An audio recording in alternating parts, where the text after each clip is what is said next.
Yes, Jim's not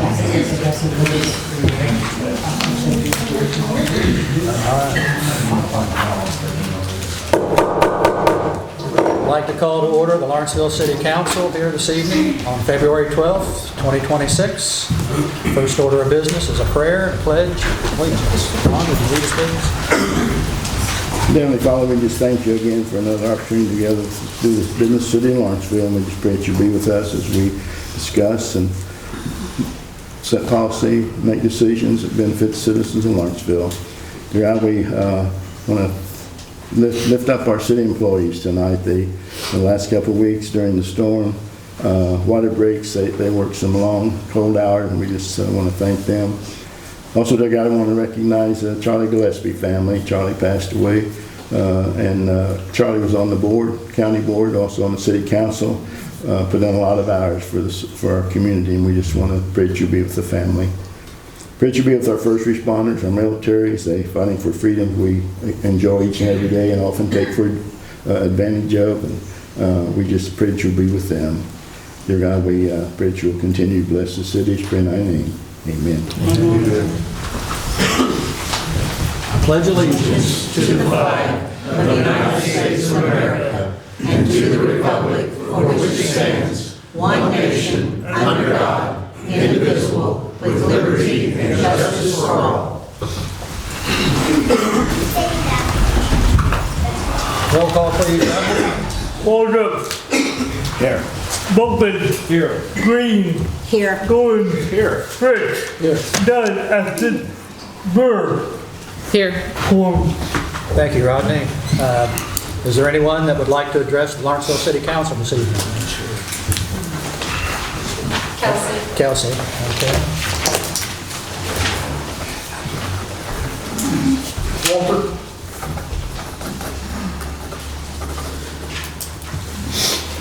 Mark. Heather. Ray. Keith. Louis. Okay, we'll get right to you. Anybody else? I'm sorry. Zach from Marshall. Anybody else? Anybody else? Okay. Did they get him? Did they get you? Okay, perfect. Okay, we should have copies of the minutes of the regular council meeting of January 8th, 2026. Hope you've had time to review those. Are there any corrections, changes? I did ask for December's minutes to be changed, and I thought we all agreed that they would be changed.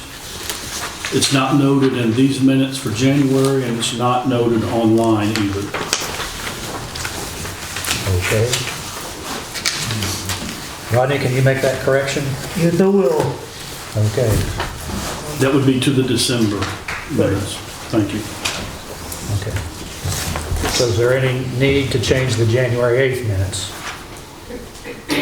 I have nothing, no. Okay. Ask for a motion to approve those minutes, please. I make a motion that we approve January the 8th, 2026 minutes. Okay. Is there a second? I'll second it. Okay. All in favor, say aye. Aye. Opposed? Motion passes. We have minutes of the special council meeting of February 4th, 2026. Got a chance to review those.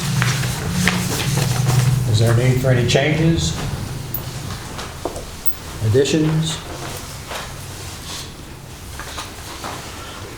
If not, I would ask for a motion to approve the minutes of the special council meeting of February 4th, 2026.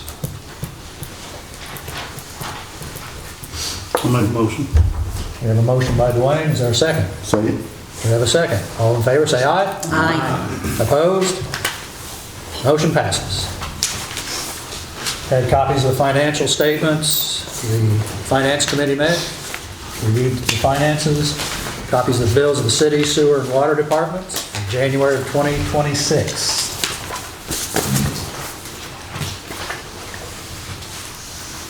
I would ask for a motion to approve the bills of the city, water, sewer, and water departments for January 2026. I'll make a motion. We have a motion. Is there a second? I'll second it. We have a second. Roll call vote, please. Waldrop, Yes. Buckman, Yes.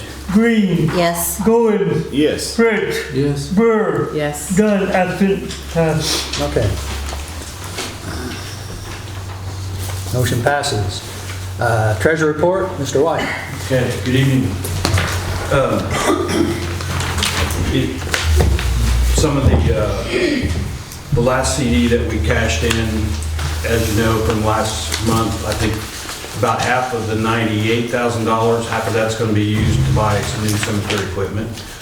And then the other half, after that acquisition is made, we'll decide to put that back in the CD or the remaining balance of that. Okay.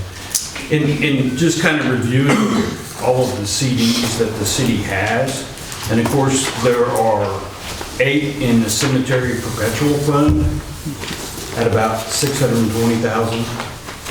The months that those become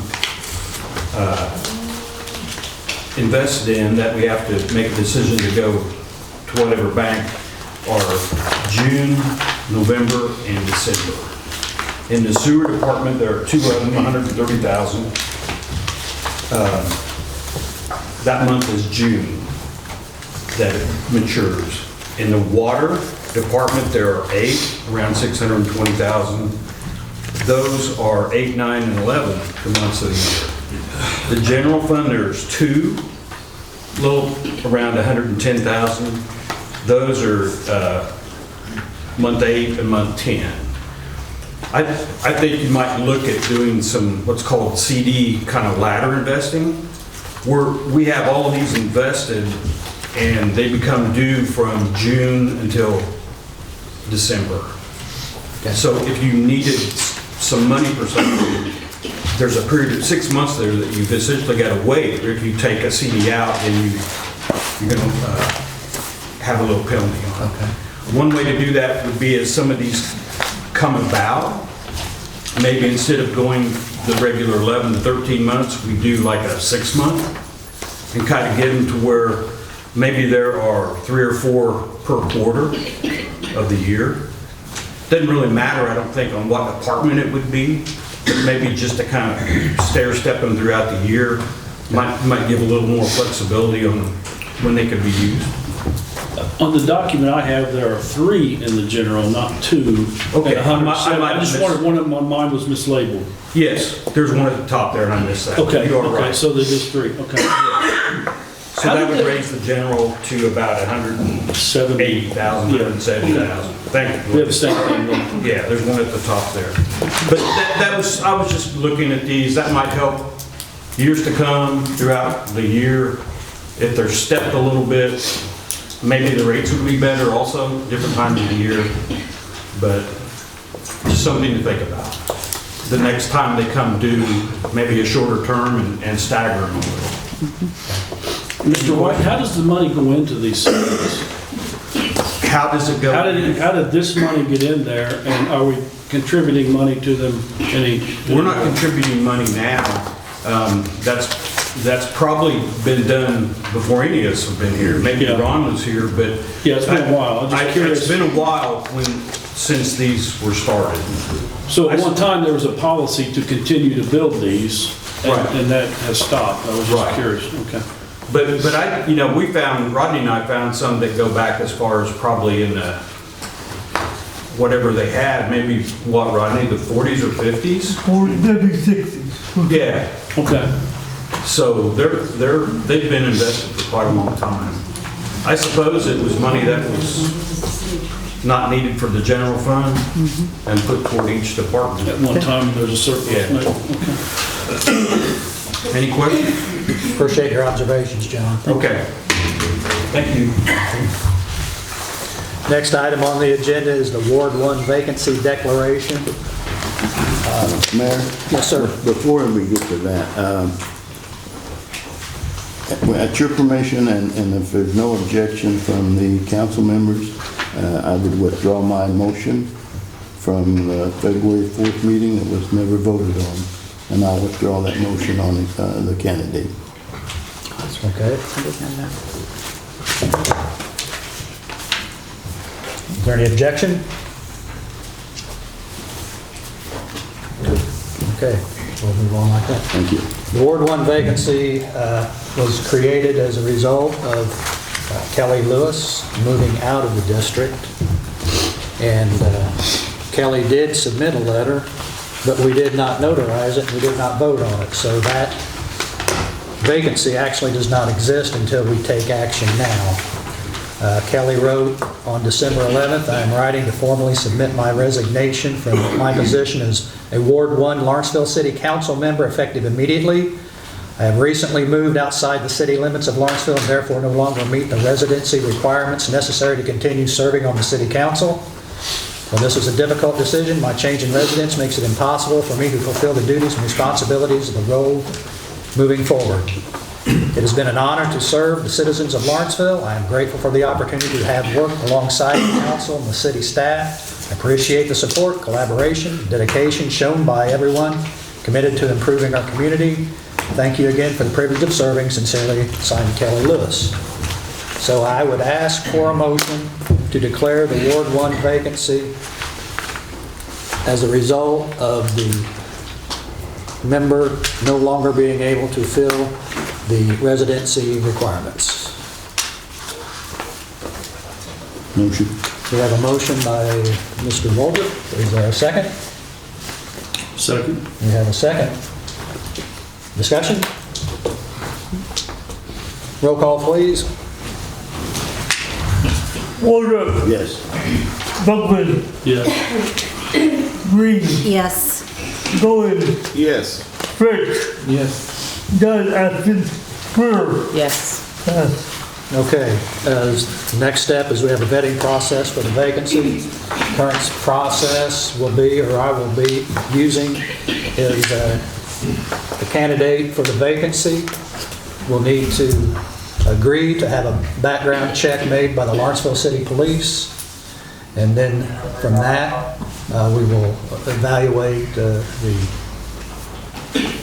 legalities of that person being able to serve. And then the person must also meet the residency requirements. We will look at the voter registration list and verify that, and also verify that with the county clerk or the driver's license. Mr. Mayor, I'd like to make a motion that be put in the ordinance that background checks for appointees are done going forward. I don't think it's in the ordinance now. It's not. It is a key requirement. I looked that up before we came, so that is a key requirement that no convictions Yeah, can but be on there. there's no ordinance stating, that's why we got into this. Does it say that we First have to go by the Illinois law? Does it say that? Yeah, but I it didn't- doesn't say, it doesn't require the mayor to do a background check.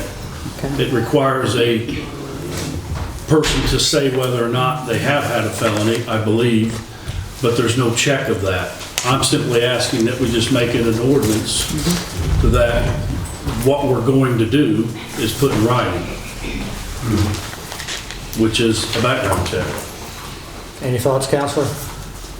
Well, yeah, that would have to be put in ordinance form under the applicable statute.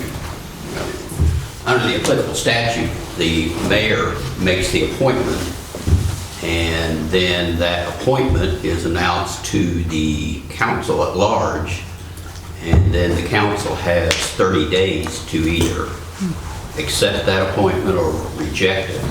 However, there's nothing in the Illinois Municipal Code that requires any type of background check per se. That's, at this present time, that's discretionary with the mayor or anyone else on the council to that effect, I suppose, that would want to do that investigation, of course, without consent by the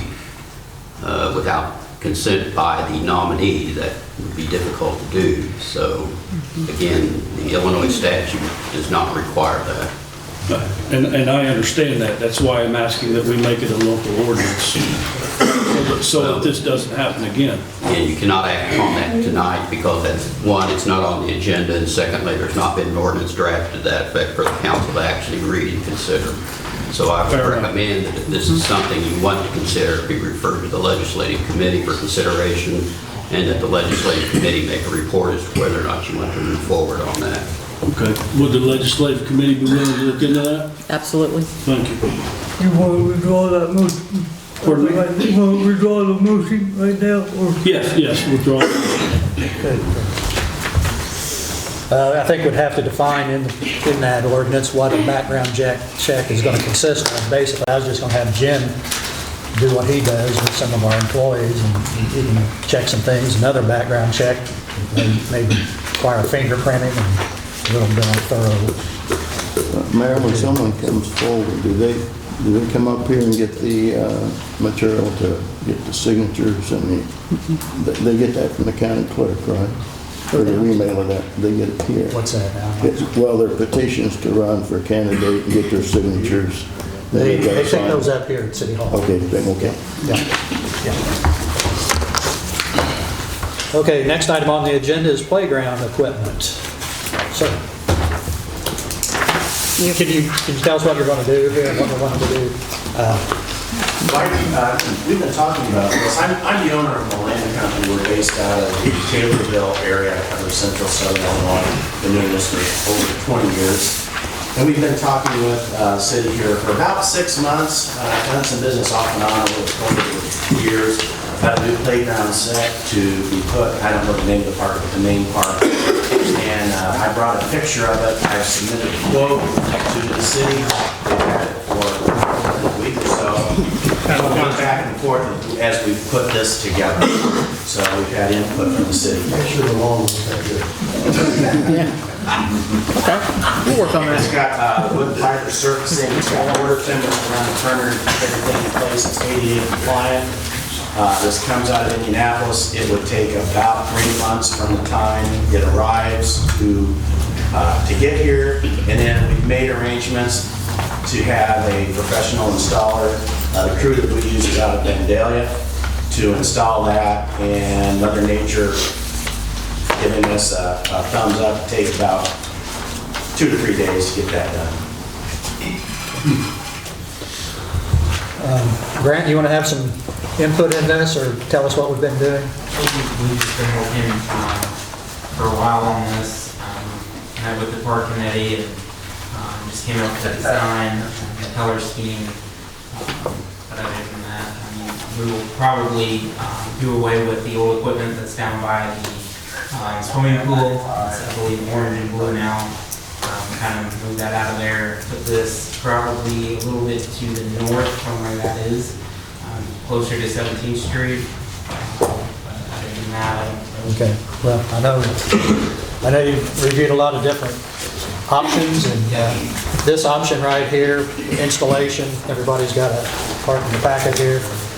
Price is $109,699,000. This will be paid for through our municipal cannabis tax, the taxes that we receive from the dispensary in town. So we haven't spent any of that money yet. That's what we're going to earmark that for, or at least on this time. We're also looking ahead to trying to do some things at Wishnet Park in the next soon thereafter.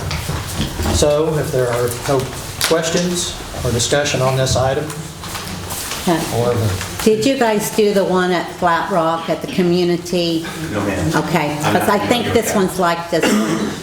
Okay. So, but, I'm not okay. familiar with that. Okay, it's very nice, so. Well, maybe we did. Okay.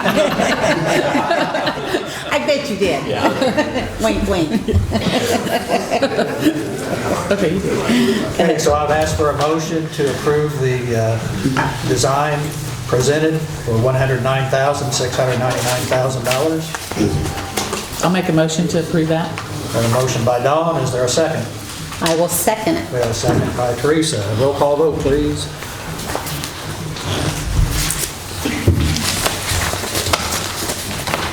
Burr, Yes. Dunn, Aspen, Birch, Yes. Goins, Yes. Green, Yes. Buckland, Yes. Wardrobe. Yes. Pass. Thank you, council. Next item on the agenda is our friends from the AGE to share with us opportunity to purchase power. Thank you, Mayor. I'm Rob Wilt from Affordable Gas and Electric in Mount Vernon. We've been the city's broker for your electric supply contract, I want to say since about 2013, 2014. This is probably, again, I don't know the exact, either fourth or fifth, maybe sixth contract that you've done. And it's for the 32 they're classified as commercial accounts by Armory that the city's responsible for. Your current contract with Constellation at 9.625 cents per kilowatt hour is a 48-month contract. It expires in June of this year. Your current contract rate will remain in effect until your Armory meter read date in June. And these are up at the top on the handout. Your annual usage is just over 1.5 million kilowatt hours per year. And the Armory rate to compare is 11.31 cents per kilowatt hour. Projected savings, because we're not through the end of the contract, but just in the past year, from June of 2025 to May of this year, your projected savings are just over $26,000 over the past 12 months. As your broker, we go out and get bids from 3 suppliers. They're listed in the middle of the page: Constellation, Direct Energy, and Homefield Energy. Those are the 3 largest suppliers in the country, and they are 3 of the 22 suppliers that are licensed in Illinois. We can go get more bids, but we find that the 3 largest suppliers are far and away the most competitive every time we get bids, and they know that they're bidding against each other when we go out to get bids for your contract renewal. Your current supplier, Constellation, is the lowest bidding supplier once again. And you'll notice I don't have a 48-month price. Your current contract was a 48-month contract. None of the suppliers will give us fixed rate pricing that far out. So, and you'll notice that with Homefield Energy, they won't even give us pricing 24 or 36 months out. So the only thing I have from Homefield is for 12 or 18 months. The lowest rate is that 12-month is 9.796 cents per kilowatt hour.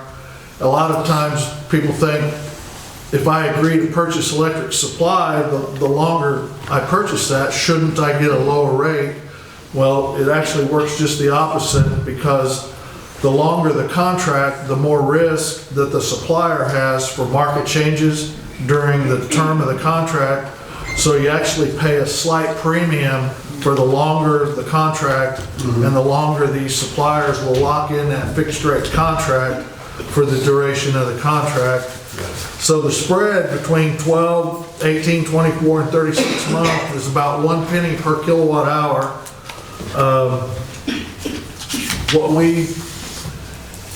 How do I put this? We don't have a crystal ball. We don't know what the Armory rate to compare will be past May 31st, but all indications from what we hear, not only from our suppliers, but also from our friends inside Armory, is that they expect rates to remain about the same as they were this year, somewhere in that 11 to 11.5, 12 cents range. But there is some, not rumors, just some people think that with the change at the White House, that there could be some lowering of energy prices over the next 2 or 3 years. We haven't seen it yet, but there is that possibility. This 48-month contract has served you well as prices have gradually increased over the 48 months since you did your current contract. But I can't stand here and tell you that we know rates will continue to go up. So, but I am gonna recommend the 24-month contract, but when I say that, that's a recommendation. If you're more comfortable taking the 12-month contract at a little less than 10 cents per kilowatt hour, we're perfectly comfortable with whatever you guys are comfortable with. We think the 24-month contract is at 10.278 is a good deal. We believe that'll be below the Ameren rate for the next 2 years. But again, if you would prefer to do the shorter term, see what the market does over the next 12 months, and then we can come right back here in early 2027 and do it all again. So that's our recommendations for 24, but if you prefer the 12, that's great. Does anybody have any questions? Yeah, you and I were talking earlier before the meeting, and I had asked if our conversation was cut short because the meeting was getting ready to start. I asked you if there was an instance where any of these companies, instead of giving a fixed rate, would just give a guaranteed rate of X% lower than Ameren. And you said that they do that in some states. Is that correct? Yeah, we know that they've done that in Ohio. We have a presence in Ohio, not as big as we have here in Illinois, but the reason I ask is because sometimes even over, say, a 1 year period, there have been times where Ameren's was cheaper, even though they're higher in the summer months. When you average it out, Ameren was still cheaper. Do you have the ability to go back to these people and tell them what communities would like to see? Oh yeah, like that? Yeah, we have daily give and take. Then they would be guaranteed to have a lower rate than Ameren all the time. It's actually a great way to do it, because what Dwayne's saying is that if the Ameren rate, they have that higher summer rate and then a lower rate, instead of having, what we have is one rate for the next 12 months, is you could get that the supplier would say, no matter what the Ameren rate to compare is, and that Ameren rate to compare is a 3-year rolling average of what Ameren pays for electric supply on the open market. They've sold all their power plants, so Ameren goes out twice a year and buys electric supply on the open market, and their rate to compare is a 3-year average of what they've paid. But what Dwayne's saying is that if whatever the Ameren rate is, if it's like this past year, 14.5 cents, that the supplier would guarantee they would be. Yeah, the downside of that 10% less than that. Ours would go up during that period of time as well. Right, and then the other, it drops to 10 cents in October through May, and then the supplier would guarantee that the rate for the city would be 10% less than that. Do you have the ability to do a computation over a period of time, say for the past few years, which way would work better? To follow that Ameren rate by minus 10%? I think our pricing team could do something like that. They're pretty busy. I don't know when they'd have the time, but I don't know why our AGE pricing team couldn't throw some numbers together on that. It would be interesting to see how that would turn out, but as it is now, the suppliers just give us that fixed rate. And when I say fixed rate, there's 5 components that make up our price. The raw electricity is about 3/4 of it, and then there's 4 smaller components that make up the other 25%. And these prices are all fully fixed for the duration of your contract. So there's no surprises mid-contract.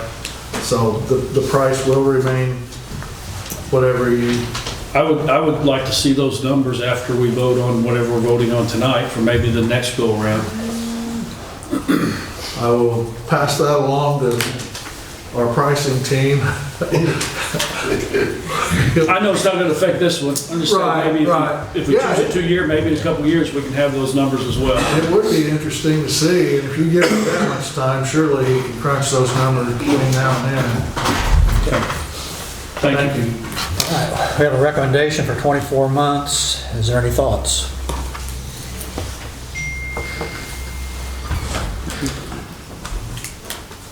I would suggest we do the 24 months and then see what happens after that with the numbers that comes back with following that Ameren rate.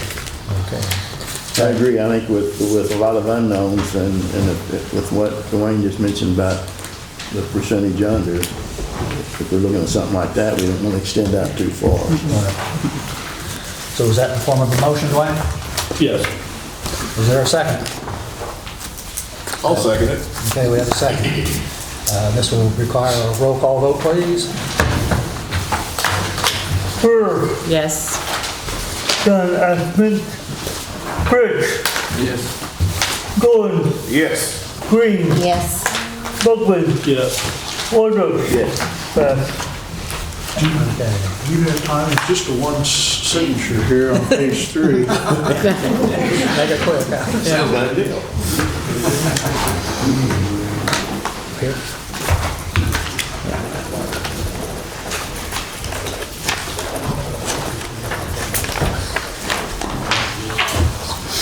And all that email and phone number, we already have all that, so we just, all we need is that signature. Okay. Thank you. Thanks for your time tonight. We appreciate your business. Can you introduce Brandon? Okay, but I want to clarify, this is just a power agreement between the cities, between us. It's not for the residents of the town. This is just for the city purchasing electricity. That's correct. For the city's commercial accounts. Right. I think residences, that's just home field, correct? Pardon? I think our residents with home field. And Yes, it is. And that contract is going to expire June 1st or May 31st. We're in negotiations on your residential municipal aggregation program.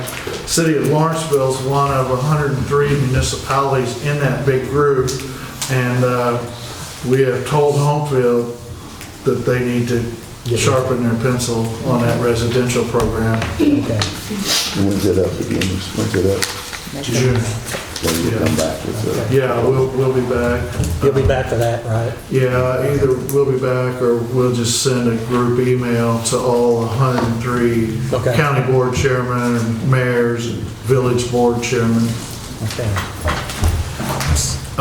Introduce your... I'm going to introduce Brandon Bullard and, well, I should just let you have it. That's good.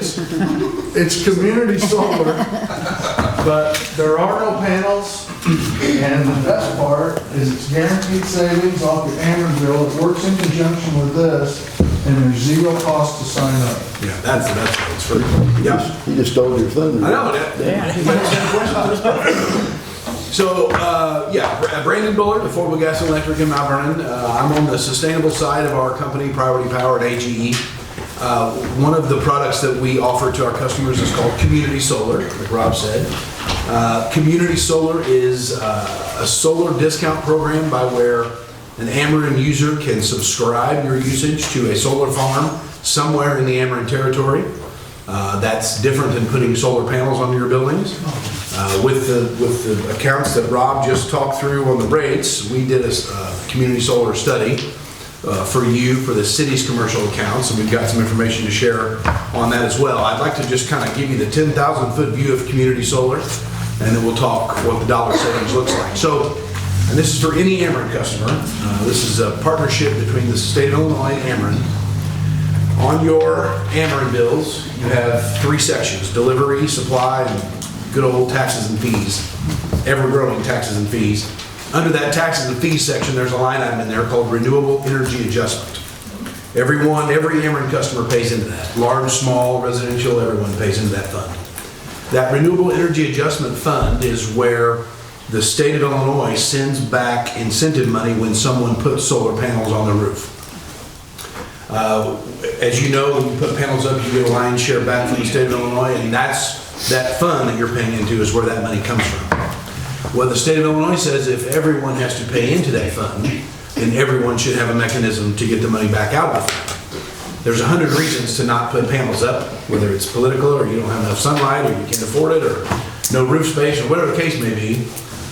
Many people don't put solar panels up, and so community solar was born so that they could get some of their money back by a subscription service. Does that make sense? Again, it's a subscription service. We work with 4 different community solar providers that are building solar farms. The one that we do the most dealings with is called Nexamp, who I'm going to talk about this evening. Nexamp first of all, gives us the most savings to pass through to our customers. But also, one of the things I really like about Nexamp is they primarily try to build their solar plants next to wastewater treatment plants in various communities all throughout the state of Illinois. They've got probably 30-some in the state of Illinois and hundreds throughout the United States. But if the city of Lawrenceville were to subscribe to a Nexamp community solar farm, they would be willing to pass through 15% guaranteed savings at no cost to you every month. Since you're already paying into that fund we talked about, there's no cost to do this. A couple caveats. One is they ask for a 3-year term. You know, with Rob, you can pick your term, but with us, it's kind of a 3-year deal. That's renewable every 3 years, so you can do it as long as it's working and you're saving money until Jesus comes. There's also kind of a dual billing aspect to it. The mechanism is, once you sign on and your project is placed and you're live, your Armory bills will see lots of credits. You'll get 3 different lines of credits on your Armory bills. Those will drop a lot. You'll get a second bill from the solar farm for the same amount of usage that those credits were on, but for 15% less money. It's not rate driven, it's not usage driven, it's just flat 15% off each month. So I've got some information to share with you tonight. I've also got a savings analysis. Let me pause there for questions, because I've thrown a lot at you. It's kind of a relatively new thing, so. Any questions? You want to hear a dollar amount, don't you? That's what I like to hear. So based on the city of Lawrenceville's usage, Rob mentioned about 1.5 million kilowatt hours. Your subscription, because we can also target some of the delivery and taxes on your Armory bill, your subscription will be about 2.15 million kilowatt hours to a solar farm somewhere, again in the Armory territory. That would, in year 1, you would see $208,000, $208,502 come off of your Armory bills. Your Armory bills will drop by $208,000. That would then get replaced by a second bill from the solar production farm for $177,000. The difference of those two is where you'd save the money. In the city of Lawrenceville's case, it's just over $31,000 a year. So it's a 3-year commitment. You're looking at $30,000 to $35,000 depending on your usage, and it's no cost to subscribe. So what's the downside? And is there an instance where you would pay more with this? There's never an instance where you pay more. The fact that you're already paying into the fund is already your contribution. So again, it's just a flat 15% off. The credits come off your Armory bill. Let's say for round numbers, you would get $1,000 off your Armory bill in August. Then your bill that comes from Nexamp would be for $850, just 15% off. So why wouldn't everyone do this? That's a great question. I wish I was cloned. I'm just looking for the downside. It's not going to be true. Rodney's going to pay a second bill. There's one downside. But he's already said he would be okay with that. So I've got a little flyer here that's got community solar information on it. Like I said, it's not any new money. We're already paying into that with our bill. No money, no panels, no infrastructure, no maintenance, nothing. We've got probably, I guess, maybe 30 municipalities that are subscribed to this program. We call on primarily municipalities, school systems, hospitals. Let me hand you this. Large users that, not saying that you've never put solar up, but large users that don't have interest in solar panels. Have you had anyone turn it down? And if so, what was their rationale? We've had some no's. We've had a couple, anti-solar, no's. Anything that has to do with solar is a no. We've had, in very few instances, we've had an issue where the savings wasn't quite enough. Sure. Maybe the savings wasn't quite enough to deal with the headache, whatever that means, I don't know. It's really, there's really no downside to it. I mean, I know I sound like a salesperson when I talk through that, but on the second page, what I just handed you is a listing of all the accounts with the new Armory included, which is 140,000 kilowatt hours a year. So if you took, the first page is what I just went through to, that's the savings analysis. So with Nexamp, we subscribe 2.1 million kilowatt hours.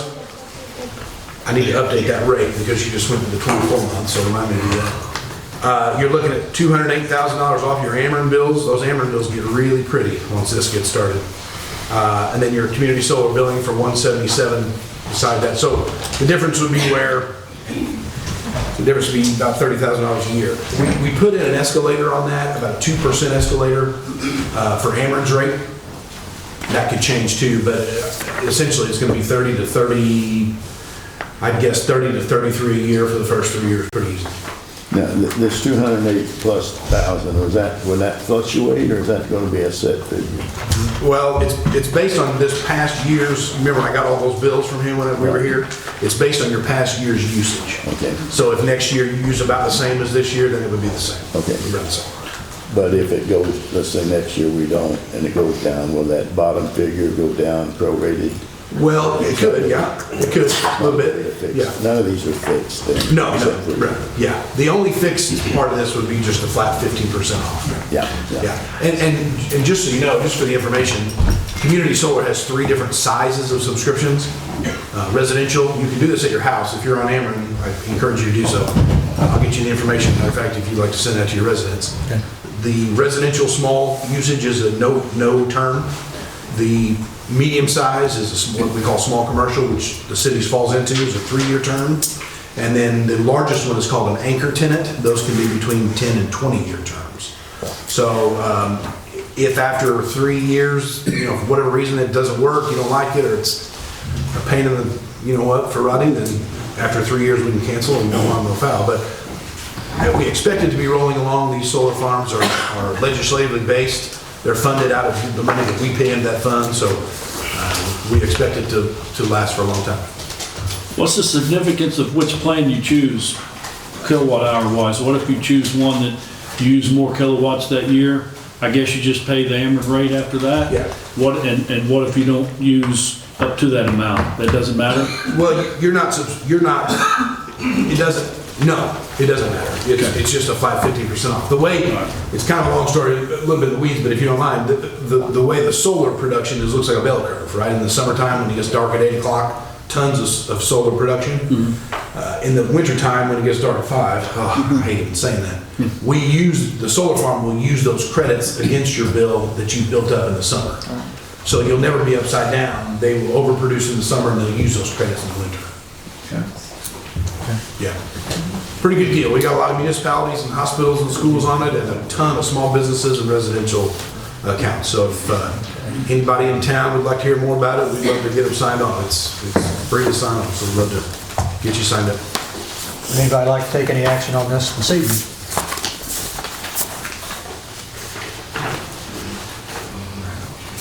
There's no downside. I don't know what the downside is. It'd be interesting to know what we're paying on that renewable adjustment on our bill. Oh, you know what? I looked through some of your bills. You're paying about, probably just under $1,000 a month. The larger ones, wastewater treatment, the Armory, the big accounts you have are several $100s a month. Run a big boat. So these 2 programs work in conjunction with one another? They do, yes, sir. Yep. So where do you guys get your operating money at then? If you offer 15% discount. Yeah, our provider partner pays us a commission on how many kilowatt hours we sign on. Doesn't affect the city at all. I'm not saying it's not a good deal, but I wouldn't be prepared to vote on it. I'd read and digest the information, but I'm one of whatever we have here tonight, so. My contact info's on the bottom of that flyer I sent out, and Mayor and Rodney have it as well. Be happy to come and have a subcommittee meeting anytime, or answer emails, whatever you need. I'd be happy to help. Yep.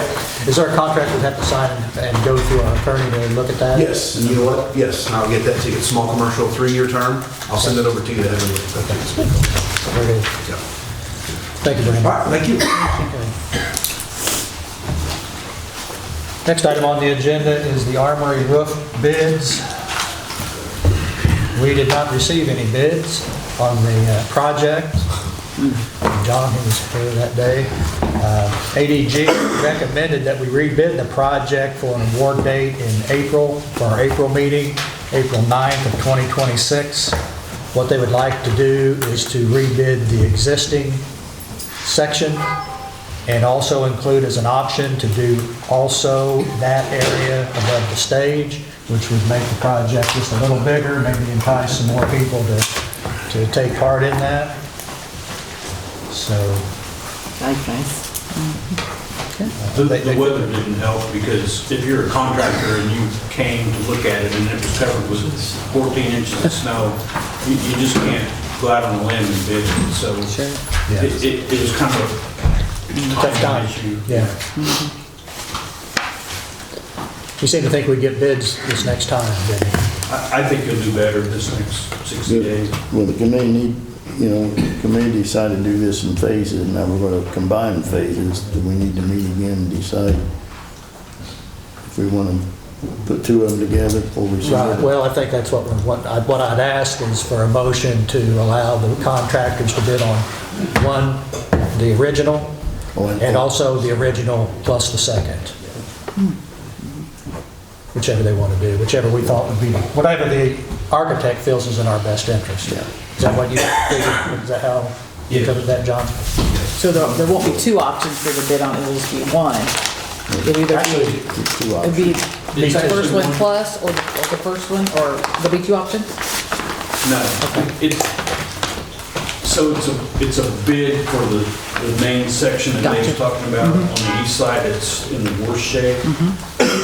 But to kind of give them a little bit more bidding power, make a little bit more money in one trip that they come, there's an option that you guys would look at to maybe do two sections. Does that make sense? Sorta. So the one section would be... The one section we bid is for sure. Is for sure. And then they have the option to bid on the second section. Right, and you would look at that option and think, well, while they're here, they have to come and set up and do everything each time they come. Sometimes when they come to do two sections, they're going to take a little money off of that because they're already here doing one. Sure. Gotcha. Okay. Got it. The last time this was brought up, I asked if we had determined which section was over the basketball court, and we weren't able, I didn't get an answer. I don't think we had an answer that night. Do we know which section, or are they all tied in? So the way that building is built, Wayne, if you don't mind me. Go ahead. The basketball court has the gable roof over the top of it, and it is a standing seam metal roof.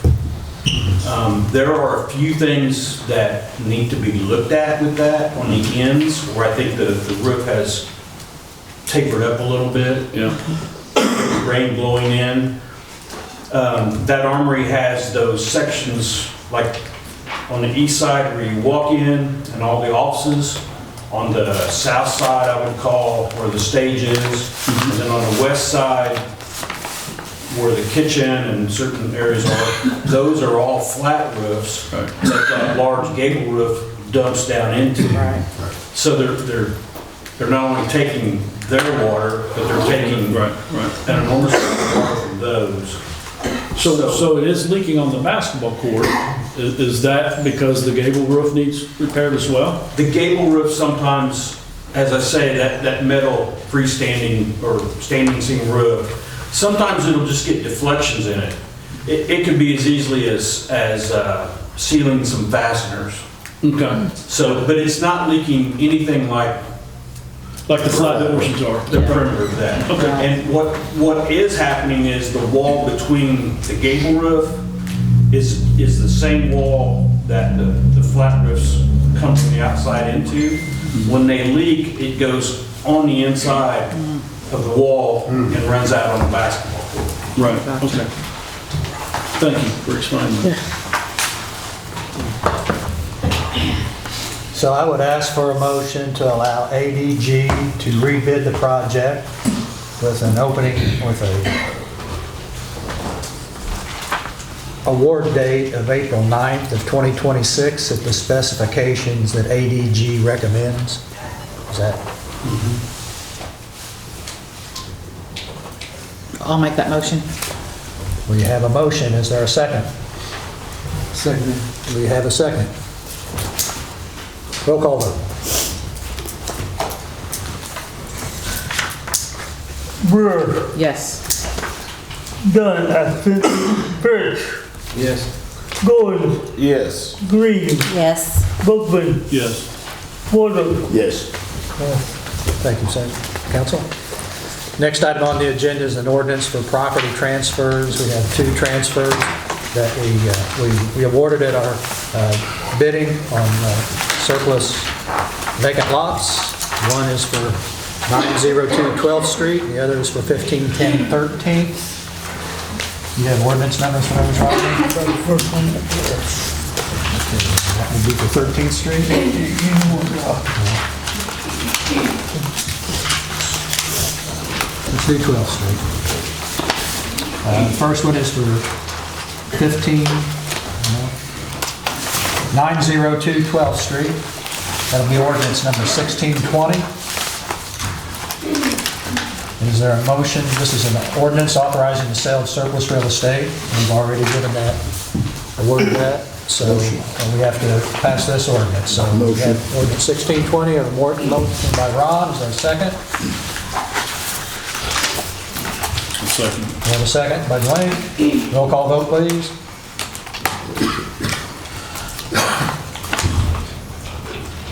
Wardle, Yes. Bookman, Yes. Green, Yes. Gordon, Yes. Birch, Yes. Brewer, Yes. Dunn, absent. Pass. Okay. Second ordinance will be number 1621. This will be for 1510 13th Street. I would ask for a motion to adopt ordinance 1621. Motion. We have a motion. Is there a second? Second. We have a second. Roll call vote, please.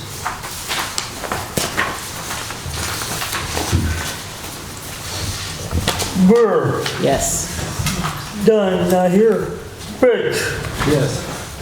Gordon, Yes. Green, Yes. Bookman, Yes. Wardle. Yes. Pass. Thank you, council.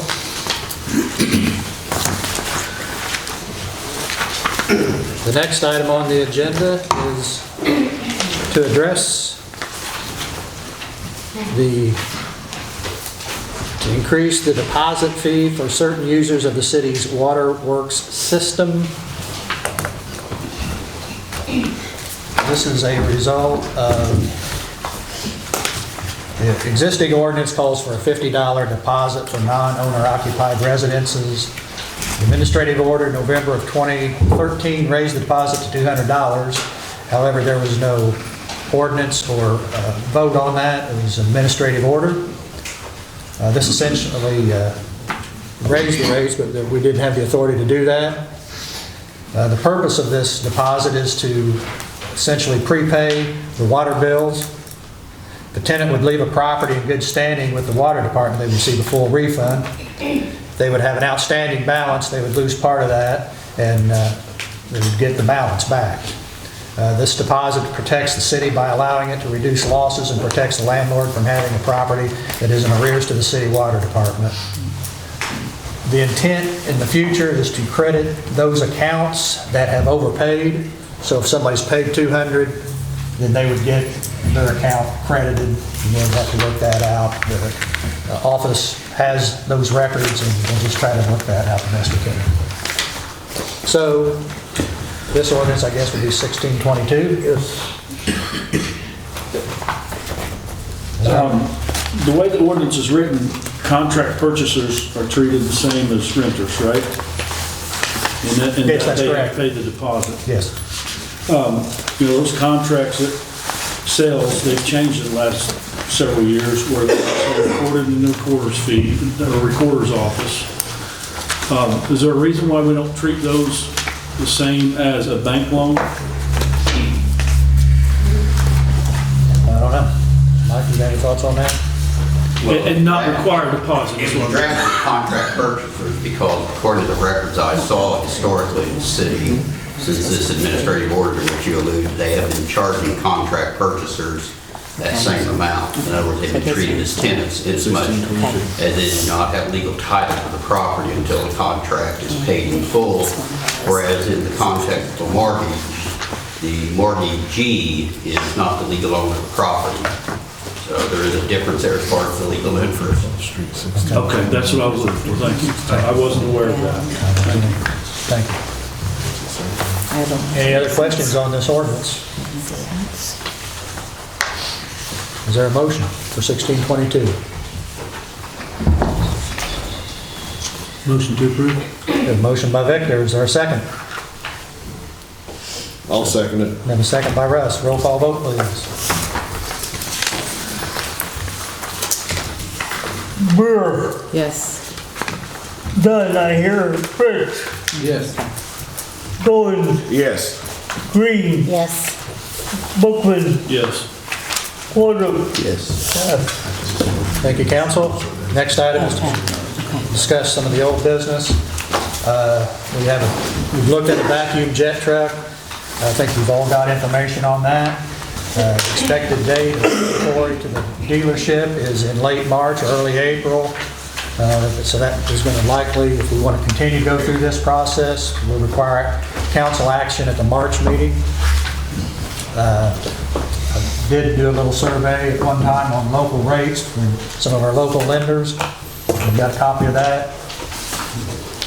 We'll have to revisit those lenders, see what the rates are at that time, and then decide which rate we want to go with. Shopped around a little bit to see if there was any other trucks available. The ones that were talked about or what were offered were in the 350,000 range, so it's not that much cheaper. They're older, and they won't reserve them for us. I mean, they're on the market. They can sell them now. They're going to sell them. So I think we need to stay with what we're doing. As far as the excavator goes, it's being built. When it's built, we'll go pick it up and pay for it. We'll start using it. Mr. Mayor? Yes, sir. What's the thought about taking money out of the CDs to pay a portion of this truck? Is there a reason why we wouldn't want to do that? I don't know. That's an option. And can you take it out of the general fund as well for that? We could. Because between the two of those, the sewer in general, we've got 300,000 roughly. Well, I just we don't may have need that that as a for- thought. We yeah. want to consider I that. hate to start breaking up CDs right at the start, but I know it could reduce the payments, for sure. I understand we had a truck down there before to do this. We've got a Myers Jersey truck? A Myers truck, yes, we do. What happened to that? What's the status of it? It's still usable. It's still usable? It is, there's a the Myers truck. It's on its last legs. Yeah. Does it do what this truck, No. did it in the past do with this truck? What's the difference? No. This is a combo vac truck. It will jet out the lines and vacuum out the debris that it loosens up. And so this way, we can actually set up a schedule where we go out and clean mains instead of being reactive to when we have a clog. All we can do right now is go out there with the Myers truck and try to blow out the clog. The Myers truck doesn't vacuum it back out? Okay. No, all it does is move it downstream and maybe makes the plant or gets stuck somewhere else. Okay, that's a significant difference. Okay. Any questions, other questions? Can the Myers truck be used as some sort of trade-in on this? Do I don't we have a use for it anymore? We can still use it off and on, but this company doesn't have any. But if this other truck's doing what the Myers truck does and then some, should we look at getting rid of it, or? But that could help with the cost of the new one as well. All right. Water department update. Aaron, you want to touch on this? We have submitted the paperwork today to EPA for the to enter into a CCA compliance agreement. A lot of the things that were on that, the list of violations, several of them we've already taken care of. Repacking the wellheads, shuffling some paperwork. We've got everything ready to go for a cross-connection survey. But yeah, it's in process. Like I said, we sent that out today. Certified mail, they should have it on Tuesday. It'll take them a week or so to review it and then back to us and see how if they accept it or not. Okay. Any other questions on that? What's the status of the lab cleanup? I didn't hear you, I apologize. What's the status of the cleanup of the lab? At the wastewater plant, Yes. it's clean. It's being used. At what point will we not have to use an outside lab? That's actually what's going to be discussed here in just a minute on the wastewater part. We're talking about water. Okay. On that, we have submitted, HMG has submitted the CCA agreement to EPA. As long as EPA accepts it, we will begin doing the DMR QA, DMR QC, which is their quality assurance program, their quality control. And once that's completed, we'll be running our lab. Like I said, as of right now, for the last month or month and a half, I've been doing the tests side by side with the tech lab. And those results are going to EPA. I'm reporting what comes from tech lab, but the other test, the tests that I've been running, they go to EPA as well. Right, they want to see if it matches, right? Sure. Do we have a protocol in place now when someone calls for a water emergency during non-business hours? I think Jim, you talked to Scott about that as well. Yeah, I went through dispatch, they are not allowed to give anything out except for get their name, number, and have one of us call them. No more information. So will someone get back? Well, so Mr. Durant asked me to look into this and some others. So will someone, if they call in after hours, will someone contact them? Someone reach back out to them? Yes, sir. But it'll be from the water department? It will be from the water department. I don't want them giving any information. All right.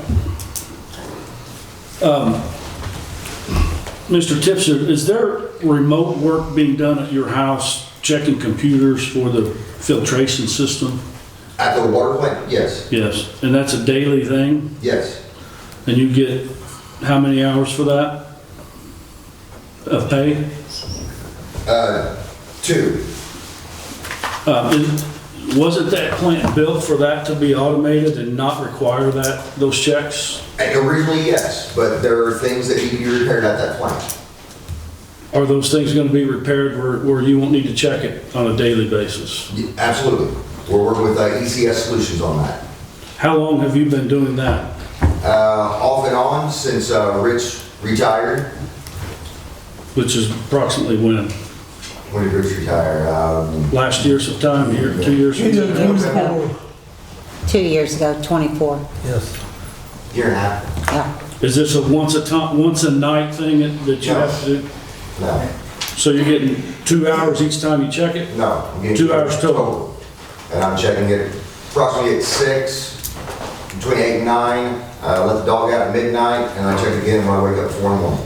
Do you have an estimated time when that will be fixed where you won't need to do that? I don't. I'm waiting on some prices right now to upgrade some computers at the water plants, and once I have those estimates, that's when I'll bring to the council and we'll go from there. Are you training anyone as your backup yet? Yes. Okay. For both places? Yes.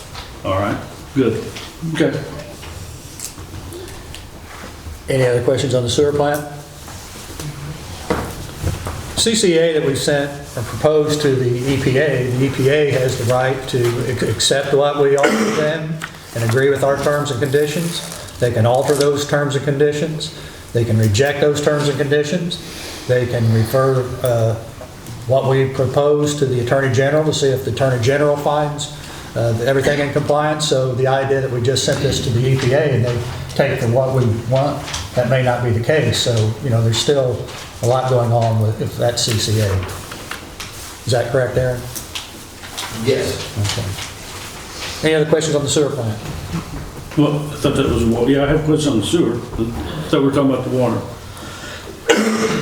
Okay. Move on to the sewer? Yeah, let's talk about sewer plant. I'm sorry. That's all right. Go ahead. So in December, the mayor was asked where the DMR cited in the September EPA report and the follow-up November violation report came from. That's when the lab was deemed inoperable. The mayor replied, "It's a mystery." Can you tell us where those numbers came from, Aaron? What numbers are we talking about? The DMR numbers from a lab that the From a lab. EPA was saying was not operable? From the lab. Pardon? From the lab test done in that lab. Don't those tests require bench sheets? Yes, And they couldn't find any, correct? I had most of them on my laptop. So have they been submitted to the EPA? They have received the ones that I had, yes. Were there any that there were not? There were bench two, sheets yes. for? Okay. They also cited that the identical numbers for at least a 12-month period. Can that be explained? Yes, absolutely. That is a nitrogen ammonia test. The way that test is reported is you report your highest reading for the month. Now, since, as long as I can remember, since I've been there and I've talked to Bruce Ivey about this and a couple other people, we've always done a low-range nitrogen ammonia test. Now, it maxes out at 2.75.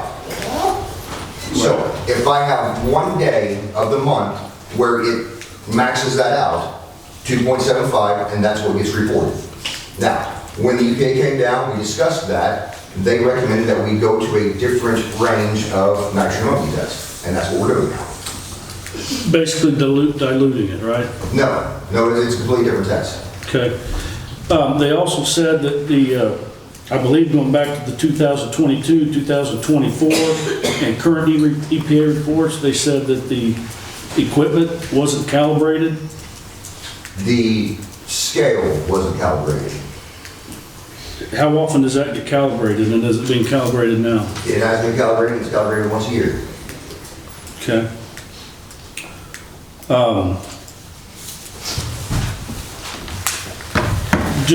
I guess the committee, the Utilities Committee is aware of how much this lab work is costing us a month, approximately $3,000 a month. And from what you're telling me, that should stop in the near future? Correct. Okay. That's all I have. Any other questions for Eric? Okay. Thank you, Dwayne. Next item on the agenda is what I call it chlorinator. I know that's not the right term. It's chemical addition for our swimming pool. We've contacted a company called Landmark, and they are capable of making this installation. And the price is $19,632.86. They're in Roachdale, Indiana. This is a company that's worked with a lot of other municipalities. They are working with Mount Carmel and Robinson, I know that. Grant, you have any comment on this chemical injection system? I know basically,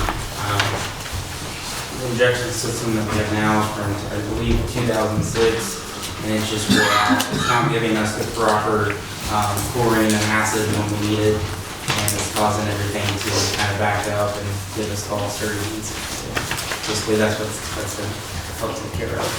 Also, it should be where we can monitor it on our phones or on the computer, so then we're not coming in as often to take care of it. So basically, it's a smaller version of the problem that Aaron's having, so it'll kind of reduce the amount of time we spend down there.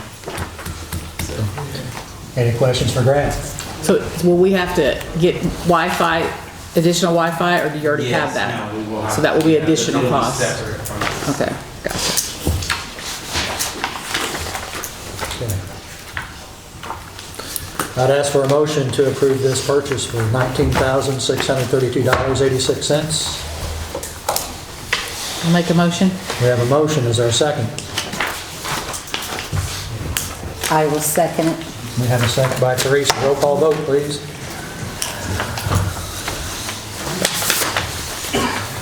Woodruff, Yes. Brookman, Yes. Green, Yes. Goins, Yes. Fritz, Yes. Burr, Yes. Dunn, I hear it pass. Thank you, council. So I think Grant's given his report, Aaron's given his report. Mark, you have anything you'd like to offer? I just want to thank them other departments for coming out and helping on that store. That's a pretty good store. And we went through about 30 tons salt. We got about 45 left. We're set to go. Getting a lot of calls on alleys and potholes right now, so we're going to be busy the next couple weeks. Okay, thank you. You guys did a great job. Everybody did. but- Yes.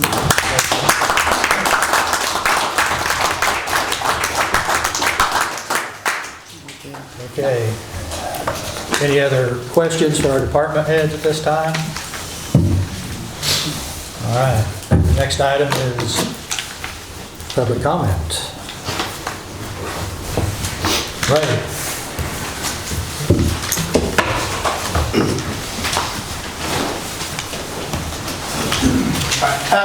Thank you for having me here to talk. I want to bring up and address something about Republic Trash Services. As an end user, you guys already put your trash out early. If you have an issue with them, it'd be like the same if I went to McDonald's and they overcharged me for a sandwich, and then you got to fight to get that money back. Surely they're not going to talk to the next person that comes up and say, hey, I overcharged you for the sandwich. Just let me know, can we fix your problems? Well, the same thing's going on since our Republic Services contract is, with the city, and we're like way down the line. I've had a lot of issues in the past few years. A couple years ago, out of the 52 weeks of the year that you're supposed to get your trash taken, they only missed me 18 times. Wow. That's 34%. And I've done everything at that time to resolve it. I drove out to Sumner, talked to them, offered to deliver my trash to them at their front door. They weren't fond of that. But it was always a problem. I would get different numbers. Hey, call me if it happens again. So then whenever it would happen again, I'd call, well, I'm not the boss of this anymore. So just more and more and more. And eventually it got fixed. And it got less frequent, but still, a few times a year, it still happens. Last year, 3 weeks in a row, I have 2 trash cans. 3 weeks in a row. They picked one, not the other. And a lot of the problems that I've had with them, talking with them, not getting my trash, is I live across from VFW, and where a lot of people put their trash out on the curb, I have on-street parking all the way around my house, except for where my neighbors are. And whenever I started putting my trash out, like whenever I first moved here, I'd come home and my trash would be laying out in the road where somebody had with a car. That was an issue. I got the supervisor, the area superintendent, I think the mayor at the time came out, Jim, came out, and they decided, well, okay, I can't put it out there, and I don't want to deliver my trash to them out on the road where it's going to get hit, where people have to drive. So it became a hand pick. So they have to get out of the truck, take my trash cans off the curb, put it in the truck, get up there. And I had a lot of negative feedback from drivers having to do that. I'd be out in the morning just to make sure they get it, and I'd hear them cussing, shake their head and stomping, and they'd leave it, when they get done, leave it out on the road, but that's common. I'm not worried about that. But then last year, 3 weeks in a row, they took one, not the other. So I called Republic. By the way, when you call Republic, if you guys have, you get their big corporate office. You cannot just call out and say, hey, you messed up out to Sumner. And they'll say, oh, okay, I'm sorry. And the first thing they ask is, what is your address? Who am I speaking with? As they should. I'm like, okay, well, we're sorry we missed it, and we will get it on Monday, because I'm gonna pick up on Friday. By the time I get home from work, it's afternoon. Well, it's never Monday, it's Wednesday, whenever they say that, normally. And then I've got trash cans for 2 days, and I've got bags of trash all over. So that keeps happening over and over. But last year, what happened when they missed one, I called the corporate office, and they said, oh, well, you only get 1 trash can. I'm like, well, I've been here since 2012, and I've always had 2. I've never not had 2. They go, well, no, you only get 1. So they billed me. They billed me an extra $63 to have a separate trash can. I'm like, okay, if that's the way it is, then I'll pay it, because I need 2 trash cans. In passing, I talked to Jim, we were just talking about it, she was like, I don't think that's right. But I paid it. So then I got my bill the other day for this year, and they prorated where I paid throughout the year for $43. And I got a hold of Jim, like, can you check on that for me? And to Jim's credit, it only took him about a minute, and he checked, and we get two. As citizens of this area, I don't think anybody's ever been told what they can have. I couldn't find it online where we know what we're supposed to get. I don't know that Republic's gonna reach out to everybody and let them know. I don't know how many people are paying for extra trash services that we're already paying for. But I mentioned it to Louis the other day, yesterday, that I'd like to come here and talk to you guys about that. And he got me in touch with Dwayne. And this was at almost 8 o'clock last night. Dwayne called me first thing this morning. Said, hey, I got a contact, got to talk to him. And he got to the right person, got me the number. I didn't even have to talk to him. Dwayne got them to, they're gonna refund me last year's money that I paid that I shouldn't have. And he said not to worry about this year's. I don't know how many other people are in the same situation, but if it happens to one, it could happen to a lot of people. But there's probably people like me that are just paying for it. All right. So I just want to say thank you, Jim. Thank you, Louis. Give me contact with Dwayne. Thank you, Dwayne. You went above and beyond, and I appreciate what you did. But I just wish there was some other way to let other people know that they don't have to pay for a second trash can. Have you ever called in to John and asked John Spee, called City Hall with any of your problems? Actually, I thought, after talking to Republic, I thought I had to pay it. I didn't know that I need to call them here and find out. Because I just went off of, oh, well, they said I got to pay it, so I paid it.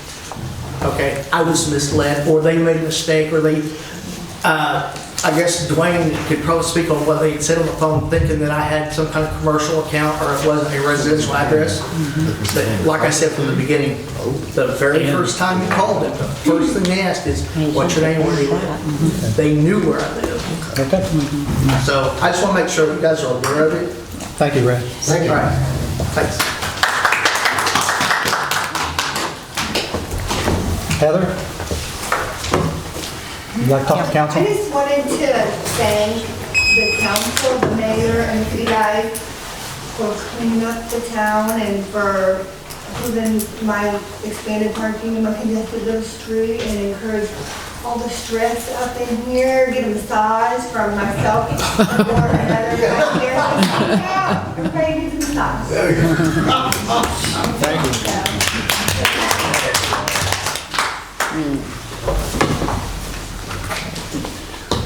Keith?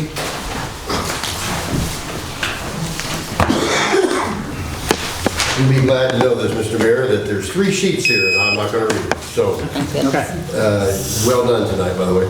I just wanted to do an update or ask about the update about South 15th Street of the Southeastern Illinois Counseling Center, INC. I have been talking to the Secretary of State in Springfield. The only thing they can give me is that the company, that corporation, has been terminated. My question, has anyone looked into it further, claiming the building, putting it up for auction, tax sale, whatever. It's Ward 4. I have not gotten a call or a text from Teresa or Jim. Nothing against you guys, I'm just saying, I don't know what board members do. What I mean is that their responsibility to help out, to find out about that since it's in their ward. I don't know if that's their job or not. So I'm just asking, I'm not saying anything bad about that. But is there anything we can do or look further into this, or? What we would have to do, and I think Mike's talked about that, is to declare it an abandoned property and try to pursue it through the court system. Okay, so who? That would be us. That would be me telling you. Okay. Is there anything I can do to speed that along or whatever? You're doing it right now.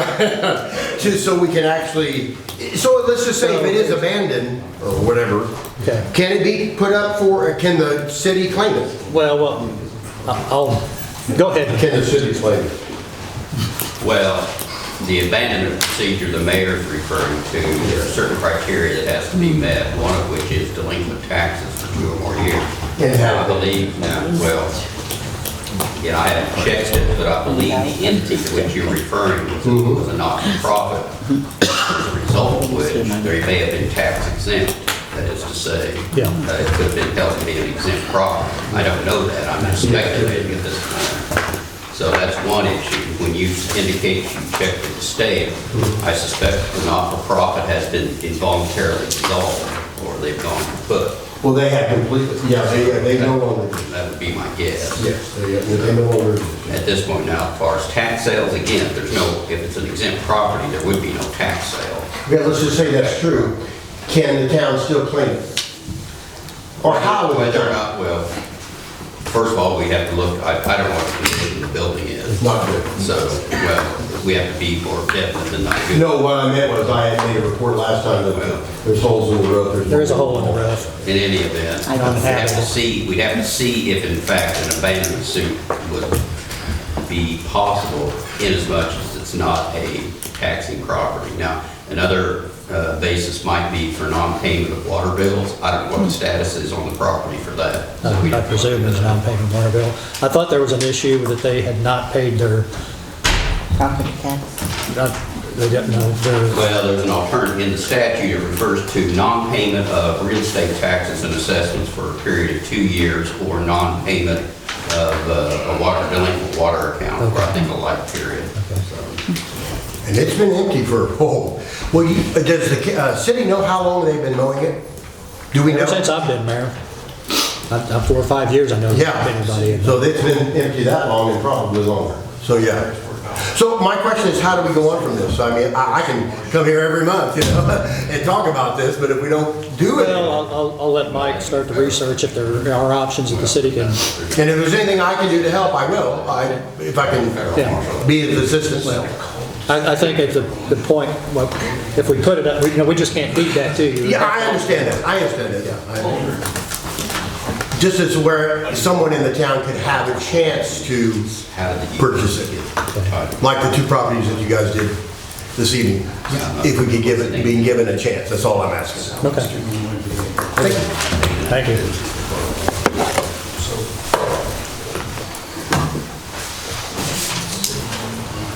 Looks like Mark Montgomery gone? He stepped out, I think. I think he's just outside. Walter, would you like to speak? Kelsey's gonna go ahead of me if that's all right. You go ahead. Is that okay if I go with her? That's fine. I'm gonna go ahead. Mine will kind of explain whenever he gets up here too. So if I can just go first, that'd be great. All right. So I am going to speak about. I'm a little concerned about a city worker you have working for you. Before I read this, reasoning to that is kind of has a lot to do with slandering and I want to say gossiping, but I don't really want to use that word, so I'm going to stick with slandering. The saddest part of it is we're a community and we're all supposed to stick together, and when it comes to our kids and our children, even though my stepson is 18 and he is in high school still, he's the main victim here in this. But again, we're a community, so it says, we're supposed to stick together. We're not supposed to sit here and slander about kids, and there's other reasons leading after this, which when my husband comes up here, it'll explain a little bit more. So I'm going to get into it. Okay, so I'm here because I'm concerned with the city worker you guys have in your union. It's Mark Griggs, and I believe it's Junior. If we're going to talk about a specific individual, we'll go into executive session. If you're a complaint against an employee. Well, I'm going to go ahead and finish because it's my time and I'm not really talking, like I'm expressing my concern about it, if that's okay. Be likely. We'll okay. Monitor it. Who openly expressed disdain for my 18-year-old son, a dedicated member of the Lawrenceville Indians varsity basketball team. Can be held accountable for his defamatory comments. I'm committed to addressing this issue with determination and resilience. As a step-parent, it's distressing to see him subjected to disrespectful remarks at games. I'm driven to help create a more supportive environment for our young athletes. Notably, Mark Griggs' behavior is particularly concerning, and I intend to bring this matter to the mayor's attention with optimism and hope for a positive change. That we can promote a culture of encouragement with respect. By taking a stand, I'm hopeful that the city will take steps to prevent similar situations and foster a more uplifting environment for our young athletes and community. So I wasn't really talking, like I said, about him, but if you don't know what's going on with the gentleman working for you, and when it's, now if my husband could come up and speak, there's reasons regarding this. Do you want to come up here? Yeah, I'd be happy to.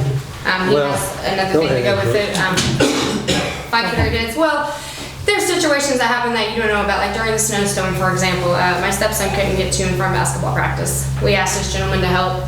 He didn't do anything to help. You know what I mean? When he did do his job, so to say, to try to help clear the road, it was shit, excuse my language. It was no better than what it was before. I'm talking, the car was buried under the snow. And I'm pretty sure he just drove his blade back and forth and on the clear pavement of the road, not anywhere around the car. Then he goes into, let me just go ahead and keep going. Then he goes into straight telling my husband to his face how he does not like Mikowitz, the son I'm speaking about. How he, let me see your paper.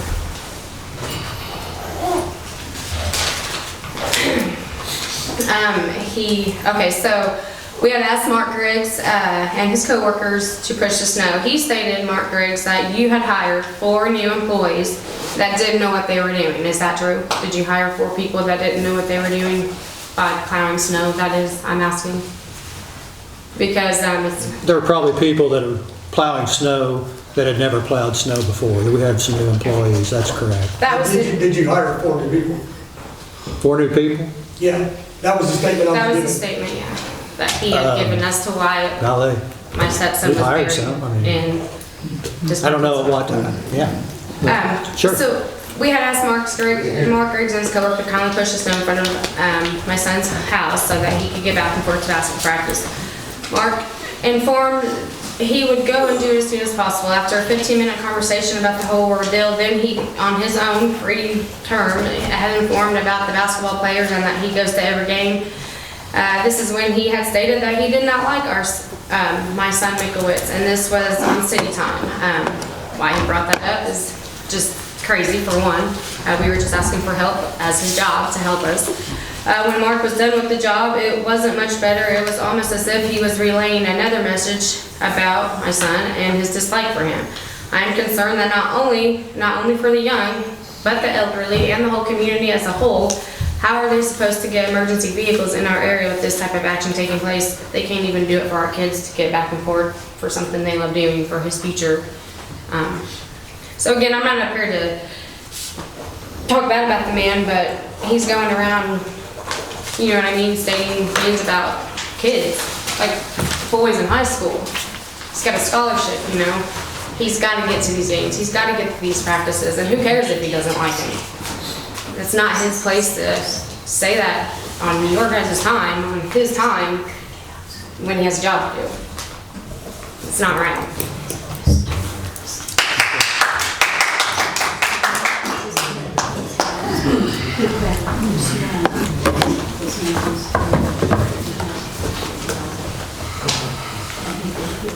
Walter. All right, I'm back here jumping in both feet again. This isn't what I wanted. I told you I didn't want your resignation, now I do again. I want it. I want somebody's head rolling. Talking about my son, going to games, not wearing red, him and his whole family. And then I asked the man to go about fixing the issue. He made it worse. Told me to my face that he didn't like my son. Now, these are athletes that are there for you. All right, they're working their butts off for you guys. All of them. And you guys are stepping back in the crowd, showing up with no red and white on, talking about our players like they're some kind of, I don't know, object. These are people. These people matter, especially to me. That's why I'm back up here. See this shirt? This is a union shirt. It's got more hours in union than any of you guys. It's horrible. It is horrible the way that man spoke to me. And I couldn't do nothing about it. Not a word. Just like you guys can't do anything about me standing up here telling you how I feel. Now I got a question. Who works for you? Who works for you guys? Who do you guys work for? That's a better question. Who do you work for, Mr. Fitch? Ward 1. Ward 1. Is that the people of Ward 1 or are you working in Ward 1? People who work, Who do you work for Ward 2? You work for the people or you work for the Ward 2?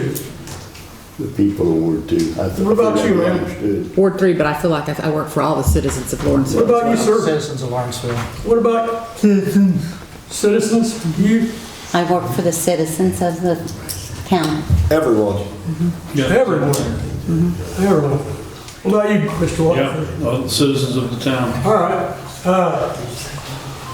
You know, it's disgraceful. I gotta get up here. I gotta go home and tell my son that I got up here and did this for him. Because somebody has a vendetta. It doesn't like it. You know, he told me that the only reason he even considered liking the boy is because he heard the other parents, other women in the audience stands started talking great about him, so he decided he might like him. That's horrible. This boy's out there throwing his heart and soul out there for you guys to be able to have a championship. A championship. And you guys are crapping on it. Shout out to the police department. You guys are doing a good job. You know, and I like Mark. I've known him since he's been a kid. It ain't right. It ain't right at all. When I was an employee, you guys need to do something about that. On company time. Thank you, Walter.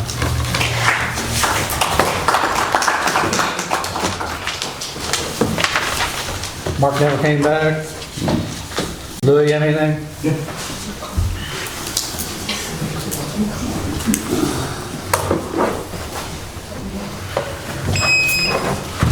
First of all, thank you for rectifying the water closet situation. I appreciate that. That was good. So I'm here to talk about transparency, accountability, and accuracy of information presented to the public and to state authorities. First, the City Attorney's written response to the Illinois Attorney General's Public Access Counselor about an open meetings violation email that I sent them.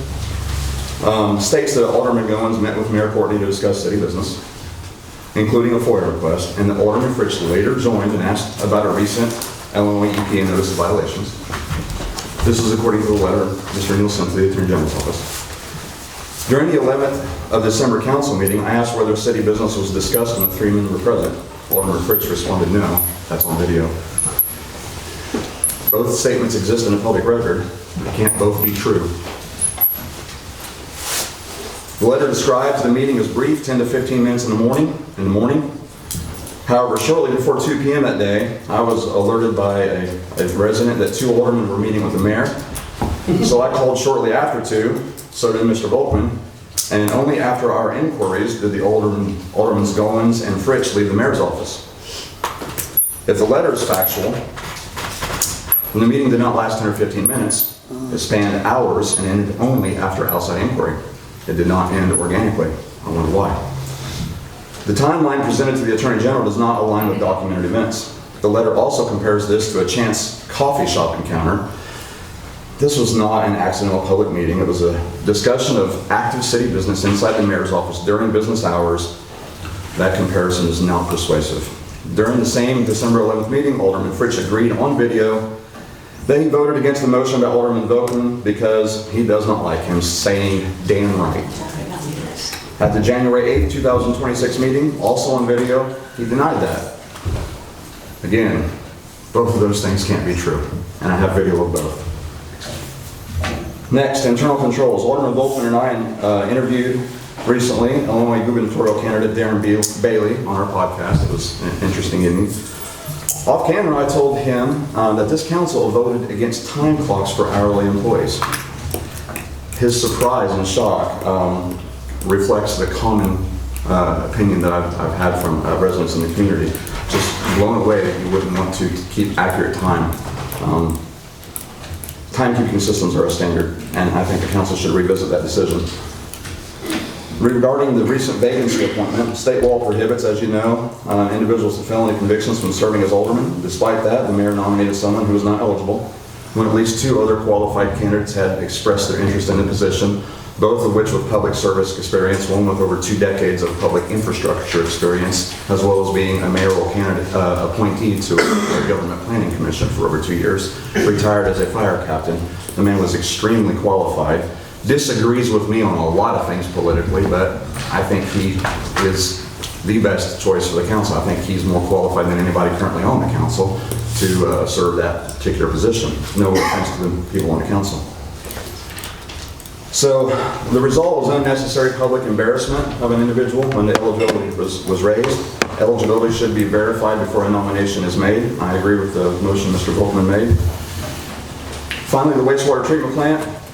Illinois EPA documents show the city's lab was covered in dust and equipment did not appear recently calibrated, and that goes back to at least September 22.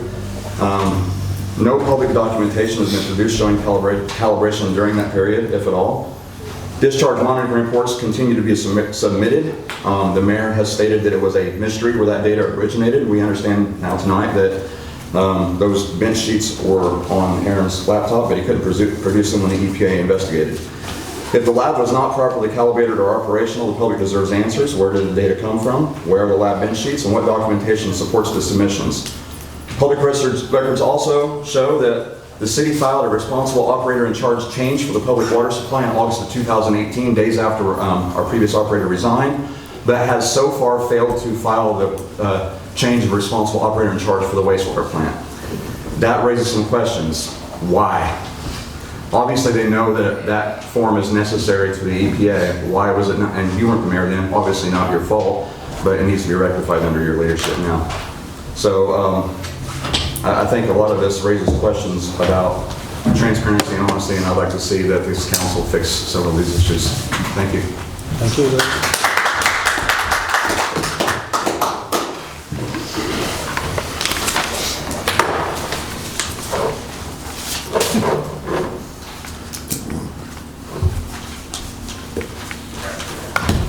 Okay. Marshall, is he still here? Yeah. Marshall? Yeah. Yeah.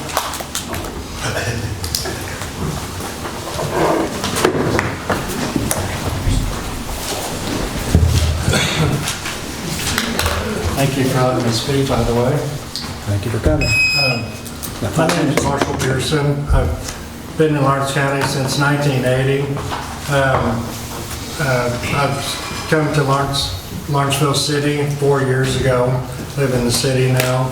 I just wanted to just say, you know, we need to kind of watch over our young Americans, because we're all not going to be here one day, and our youth is, and we just want to leave them a good city, just a city to enjoy that we all enjoy.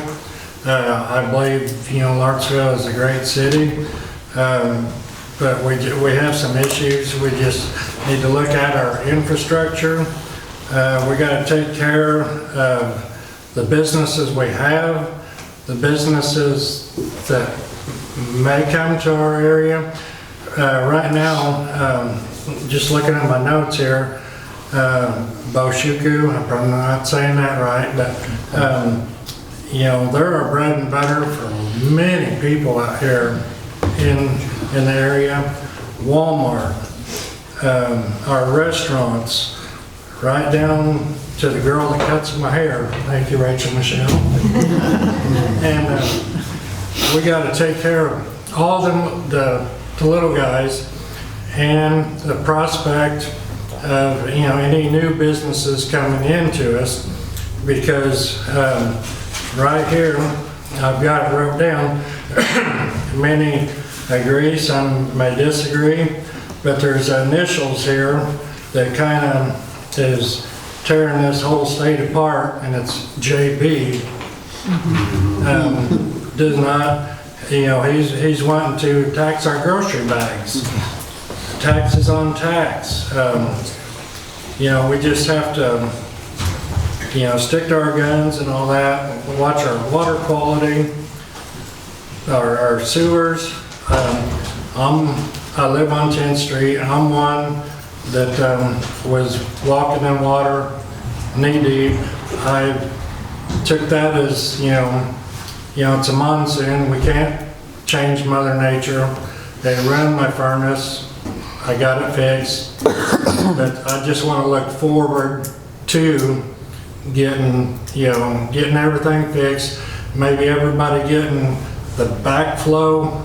I don't understand all about sewers, but a backflow where if we get that rush of water in, it's gonna shut that gate, just like on the levee systems. When the river comes up, the gate's shut and the water don't come, into all that. And I just want to thank everybody for letting me come here.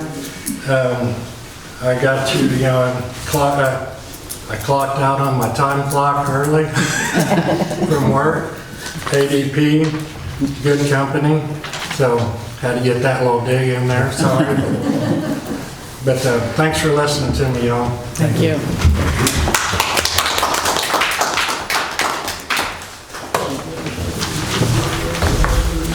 I think that's it. Mark left, is that right? Mark Montgomery? Okay.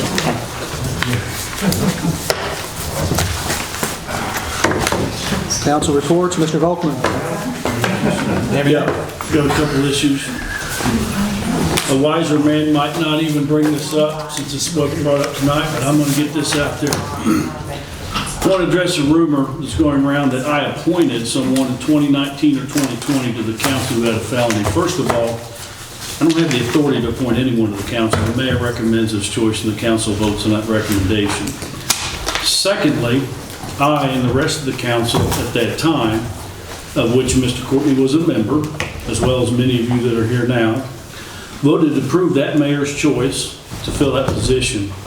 While I did recommend to then Mayor Wagner, that person for the position, at the time I was not aware that that person had a felony conviction, nor was I aware of the law.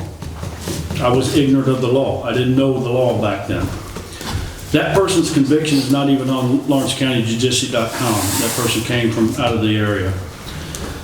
Lastly, regarding that issue, I'm frankly amazed that it was even brought up by the same people who were feigning outrage at what happened last week, since those people claim the reason they were upset that last week's candidate, they were upset because last week's candidate suffered public embarrassment.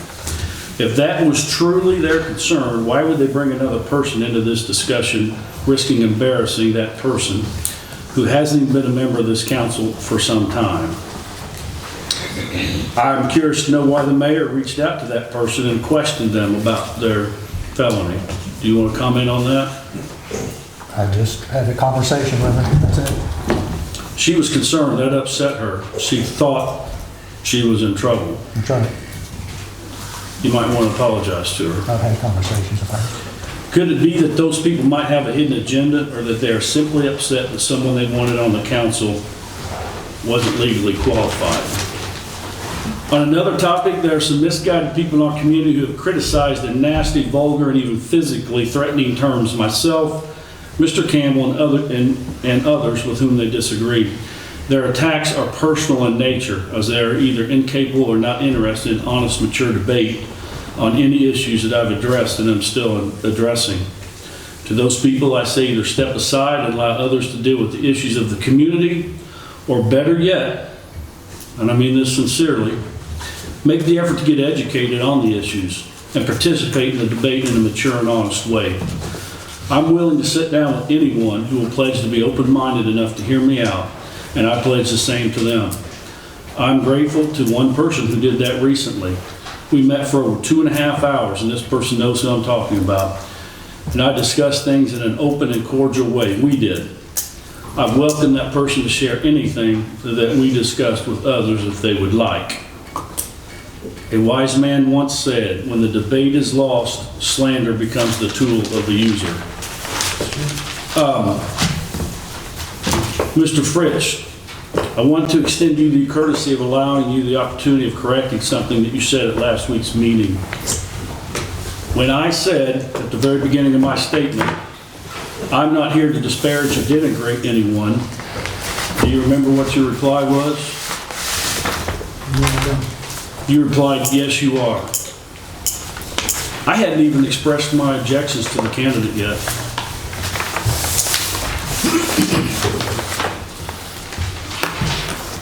So at that point, I hadn't even brought up any objections or reasons for the objection.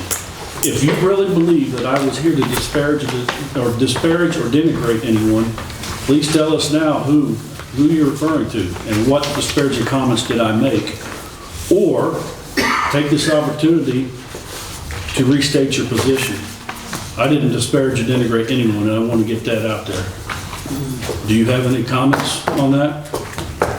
So you still maintain that I disparaged or denigrated someone by pointing out the law? Is that your answer? Did I disparage someone by doing that? No comment. Okay. Mr. Walter, at last week's meeting, you stated you did not know that the mayor had selected Mr. Shelton prior to the council meeting. Is that true? It's true. I knew he was on the list, but he didn't tell me which one he was picking. Had the mayor talked to you about Mr. Shelton? Nope. Had the mayor talked to any of you all about Mr. Shelton? Russ, did he talk to you? Nope. Teresa? Dawn? You mentioned his name, but Okay. he was on the list, so. Mr. Shelton told me that the mayor told him, and I have a witness to this statement, the mayor told him he was going to talk to everyone on the council but me. Is that true, Mr. Mayor?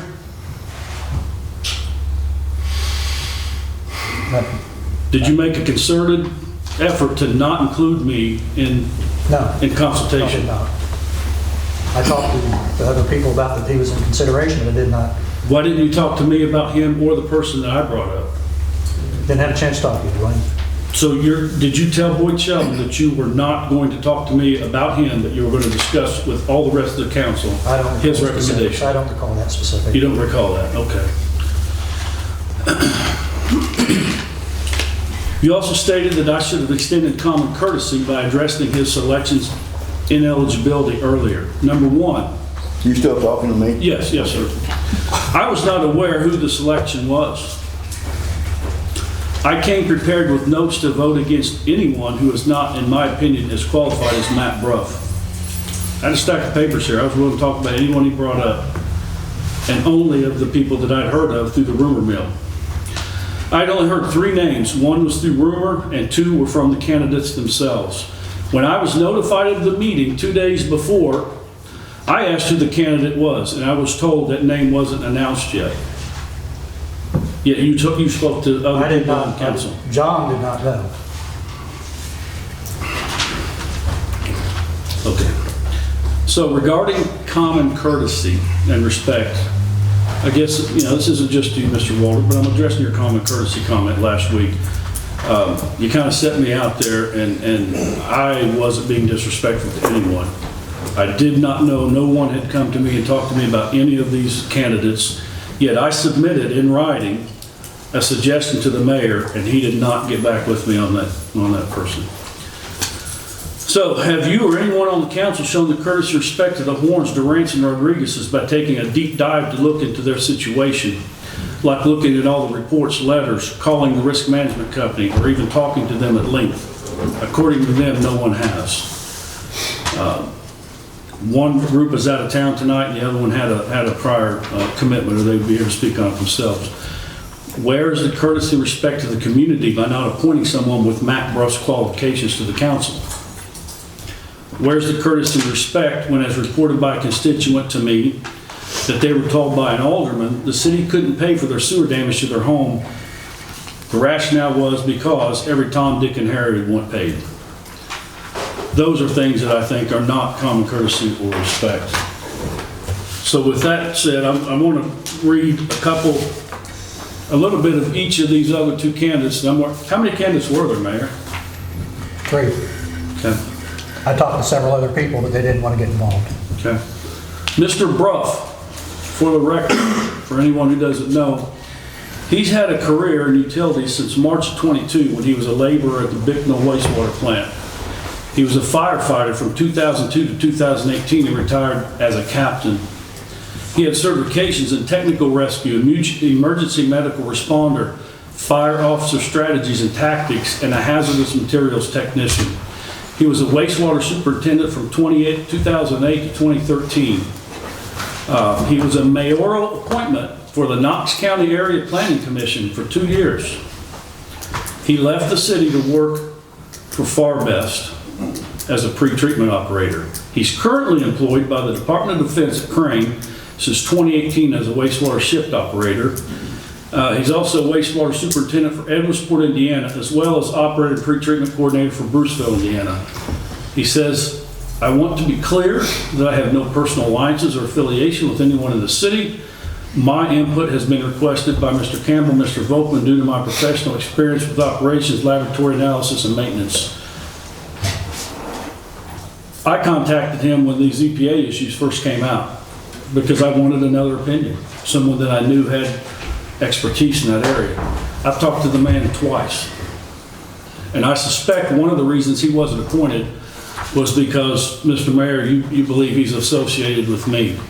Has anyone else seen this from Matt Bruff? Have you all seen this? That was, that was listed on Facebook, all that information. The mayor had it too. Did he discuss these qualifications with y'all? This man is more qualified than anyone in this room. He knows how to run the plant. I mean, I just read his stuff. He's more qualified than me, than anyone. And a lot of you are more qualified than I am. But this man should have been given the consideration that he was due. We have another person. He's lived in Lawrenceville for 23 years. He served on the Lawrence Allison Fire Department for 17 years. He is currently employed as a correctional sergeant in Lawrence Correctional Center, where he's been for 11 years. Prior to that role, he was employed by the City of Lawrenceville Street Department. And he was also on the Sheriff's Department. He's actively involved in the community through youth mentorships and athletics. He's an assistant coach for the Lawrenceville High School football team. And he runs a very active junior pro football. That's Matthew Lawson. I don't understand why these two people weren't considered, or why one of them wasn't chosen. And I'll tell you how much of a stance I was willing to take on this. I ran into Mr. Lawson purely by chance. He was plowing the Hoagie House parking lot, and I went out and asked him to plow mine. I didn't know who he was. I've been to a benefit. I found out that I've been to one of his benefits where he had his leg amputated. We got to talking, and he brought up that he had submitted. That's how I heard through the rumor mill. He brought up that he had submitted for this position, and I already knew Matt had. And a resident told me about the third person. This man, I told him that with all due respect, even if he was nominated, I was going to vote against him because I felt Matt Bruff was the most qualified. And you know what he told me? He said, I agree with you. He's more qualified than I am. He said, I'd do the same that you just told me you'd do, Dwayne. We shook hands. He appreciated what I had to say, and I came prepared to vote against him. And he's got great qualifications. So right now, do you just have two on the list, Mr. Mayor? No. You have more? Yes. Would you agree that these two individuals are highly qualified? They're highly qualified. Would you give Matt Bruff serious consideration for that position? I have. Can you explain to all of us why you didn't choose him to begin with? I felt I needed someone that had lived in the community longer. Okay, well, let's go to Mr. Lawson, 23 years. But he's worked for the street department, sheriff's office. Why didn't you choose him? Okay. All right. It's my choice. I understand. I think you made a poor choice, and it's nothing against Boyd Shelton. I would have chosen these guys over anybody here. If I had applied for the position, I would have expected one of them to get it over me. And I think you should give one of these two people the consideration they're due.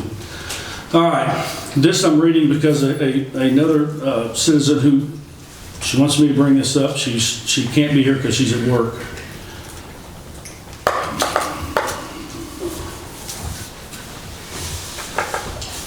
It says, last month I advised you here at a council meeting that a citizen reported to me, we talked about this last month at the council meeting, that she was harassed after she spoke at the December council meeting. She claims that the harassment took place here in these chambers immediately following the meeting. Now, I understand people have freedom of speech, but this happened in this council meeting, right after the meeting. She claims that she was approached by a city employee, your sister, and was derided and even called a vulgar name. She asked me not to share the name. The citizen is Jennifer Rodriguez, one of those who suffered a sewage backup into her home. She's also the one that claims that when she came to your office to talk about that sewage backup, that you said, I know it's a shitty situation, but it's your shitty situation. That was not me. I'm just reporting what she's saying. I know, it's a false report. I'm calling on you, I'm calling you to perform an investigation into her claims of harassment by a city employee. Will you at least look into that? I don't work here. You're not employed by the city any longer? No, I haven't been here for a long time. Okay. And I didn't harass her. I did not tell her that she was a bad person. I told her that she said something and I said that I wouldn't let my nephew run around with her son. And she said, he is a good boy. I said, I'm not worried about the boy, I'm worried about the mother. And that is because of what she said at the last meeting about my nephew. And she didn't say anything negative. I got calls from people telling me not to believe her, that she's a liar. But I didn't tell her that. But that is what I meant. I did not say she was a bad person. So you can go on, she can cry to you, cry to everybody, but my opinion of her still stands. But you just admitted you had that opinion based on something she said. But I didn't say she was a bad person. Like she said, I said. That's why I'm asking that you look into it. That is what I said. How long have you not been working for the city? I quit in September. I came back in June, did work a few hours, and that was it. Okay. Have we replaced her? We have not. Are there any plans to do that? We're evaluating what we can do with personnel in-house. Okay. Can you discuss what happened at the January 27th EPA meeting? Yeah, Russ was here, Mike Neal. Who else was there, Mike? From our side. Well, online, you had the engineers. The engineers. And we talked about the violations. I can't hear you. We had the violations of the CCA. They were mostly the discussions. That's discussions between engineering firm, EPA, and ourselves. Okay. We talked about each one of those violations and what we thought the response should be. Just the violations of the water plant or all of it? Wastewater treatment plant. Wastewater. Because I believe we have over 70 violations between the two plants, some of which are still going on. Is that correct? Some of the violations have been taken care of. Some have not. That's correct. And the total is over 70. That might be. Back to the choice for Ms. Lewis's appointment. Did you reach out to Mr. Shelton or did he contact you? I reached out to him, see if he had any interest. Okay. Did you reach out to Matt Bruff or Matt Lawson, or did they reach out to you? I believe they gave you these. They did, they raised it. Okay. So you got two candidates, and then you went seeking, okay. And you did consult with some members of the council, and you still maintain that you did not tell Mr. Shelton that you weren't going to speak to me. I don't recall. Okay. Did you give the other council members the emails that those other two gave to you? I did not forward any emails that I recall. Do you think that would be important for the council members to look at? Did you have copies of those? Pardon? Did you have copies of those? Yeah. They're right here. Okay. I mean, this is what they claim they sent to you. Oh, okay. Well. I'm just surprised that the council, who has 30 days to review a recommendation, they were ready to vote on it that night. And they didn't have all the information they needed to make a good choice. I hope that in this next round, I would hope that you would consult each of us and give us each an opportunity to do our due diligence. Would you commit to doing that?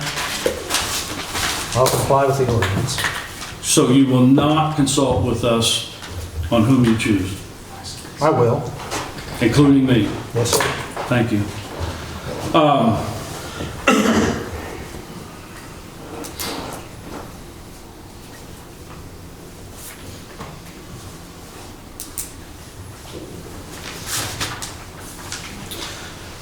There's also, this will be my last thing.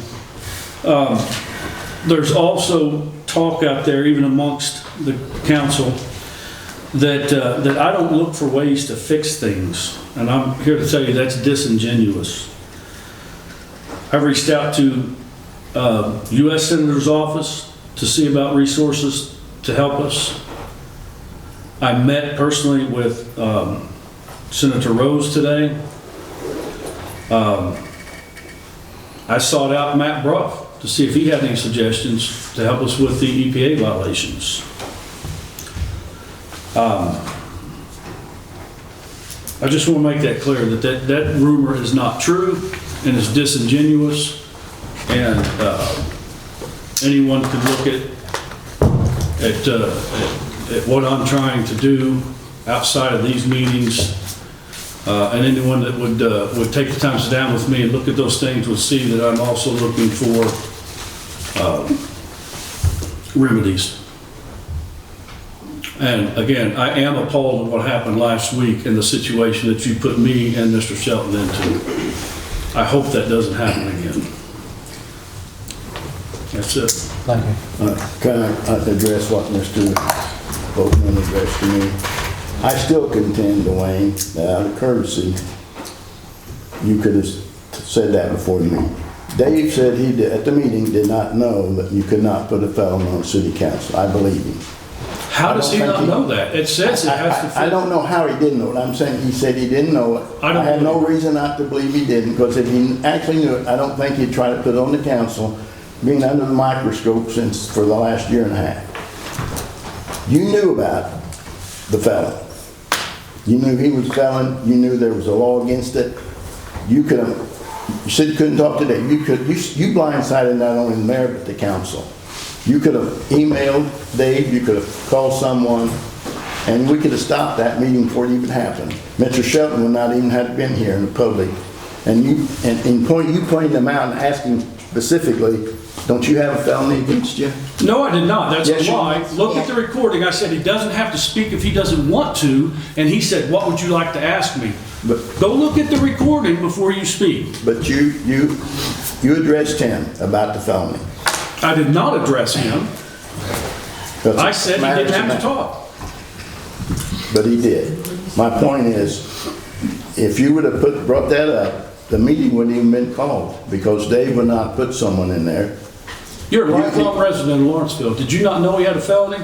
I did not know Boyd Shelton had a felony. I don't run in Boyd's circle. He's a lot younger than I am. Did anyone here know? I knew he'd been in trouble, but I didn't know he had a felony. You're asking me. You asked me if I knew. I did not know he had a felony. I don't know if him. I did not know he was the mayor's choice until that night. You told us at the meeting, it's on the tape. It is on the tape. I said I didn't know. That you heard. I said I heard through the rumor mill that he was an option that the mayor was looking at. It's on the tape. It's only 10 minutes long. Go back and look at it. Okay, put up a little order here.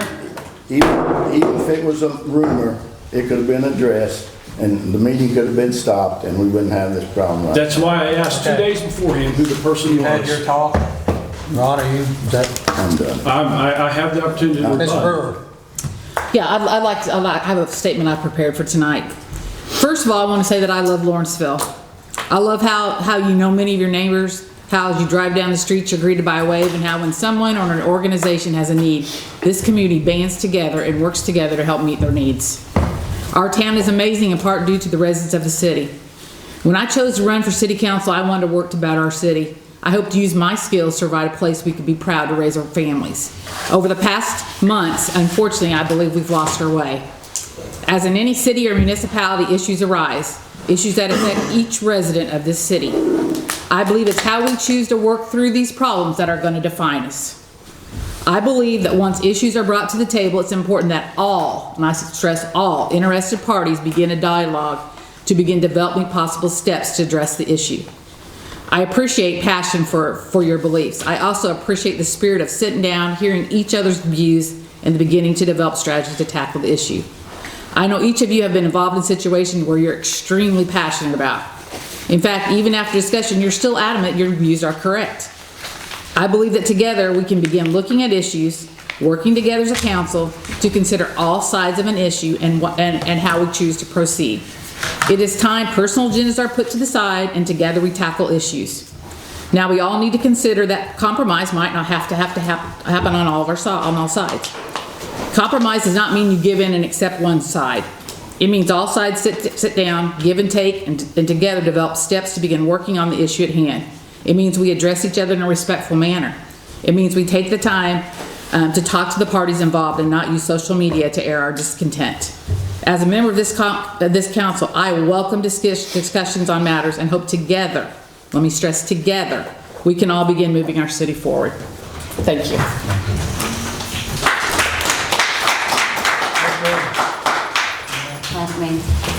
I wish Walter and Kelsey didn't leave because I kind of felt like he was, saying things to us council that we didn't like his son either. That's how I was getting it.